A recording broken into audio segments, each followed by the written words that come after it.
Can I understand I'm what I'm being accused of? No, you're not being accused of What am I anything being yet. accused of? No, I have to come back to the No, what am I? What am I being accused of? Let everyone speak on their own this thing. It's very important to establish the accusation. Right, but No, I think we are done. You had the idea of clearing your name through that show. I don't think it did the trick really of what should have been done. It became too noisy and defensive.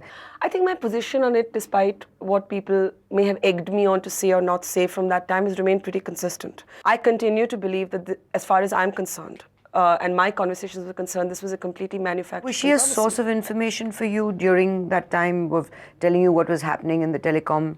No, I've never covered field? the telecom sector. I've never covered the telecom sector in my life. I'm not a business journalist. Of course, I was broadly How did you aware. meet her in the first place? How did you ever meet her? She set up an interview that I did with Ratan Tata. So then she developed a kind of a relationship with you, talking to you about all these things. No, I wouldn't say I had a long... I wouldn't say that I knew her regularly and consistently as I would perhaps know somebody who regularly supplied me information on politics because she was more in the world of business, but in India, the world of business often overlaps with the world of politics. And so I would speak to her from time to time. She would sometimes call. But when you were saying things to her like, oh my God, let me talk to him, talking to Ghulam, did you really go and speak to Ghulam Nabi Azad? No. And Ghulam Nabi issued a statement which nobody cared about, saying she never called me. The last time I spoke to her was when I was Chief Minister of Jammu and Kashmir. Haan, that I saw. Also, oh my God, oh my God, oh my God, oh my God. There's a tone. I played the damn tape. So what was your tone then? A flat, oh my God. Hear the tape. Did you say journalists have a mukhata, as, politicians do?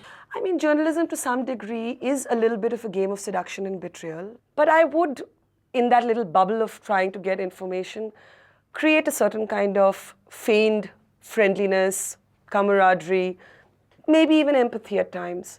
I'm going to pretend with a lot of people that I'm on their side. It doesn't sound very nice when you pull out those conversations and you play them out. And I'm an equal opportunity in a sense. No, equal. I would do a lot, but not break a code of integrity to get information. And if that involves, for example, let's take the BJP and the Congress on the Lokpal or on Anna Hazare or any issue, FDI. If I get called from X person of the BJP and they say, this government is completely nuts and, look at what they've done and look at how they've timed it, I am going to sort of say, yeah, I see what you're saying, whatever. Go on with the conversation, get a sense of where they are. Congress calls me, I'm going to talk in exactly the same tone. Somebody asked me on that show that I did on television, how come you knew exactly what was going on in the Congress? I said, I'm a damn good journalist and I know exactly what's going on in the BJP as well. And I stand by that. I think that it's so ironic that Mr. Vinod Mehta apparently writes in his book about how he was lunching with Mr. A. Raja and he admired his safari suit.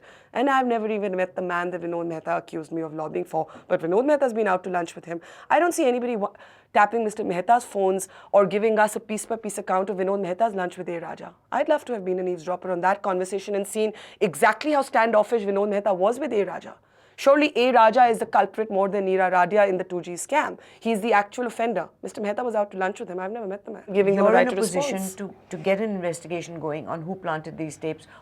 How would I do this investigation? People would accuse in journalism. People would accuse me of having a personal interest. I have no personal interest. The only reason that I have questions but I would not necessarily investigate themselves is that I never want to be in a position where somebody could turn around and tell me. So what? That's being cowardly, Barkha. No, I'm not cowardly. Madhu, if I were cowardly, I would have hidden under my bed after the tapes. No, but I didn't hide for a single day. But you could still investigate this. You could.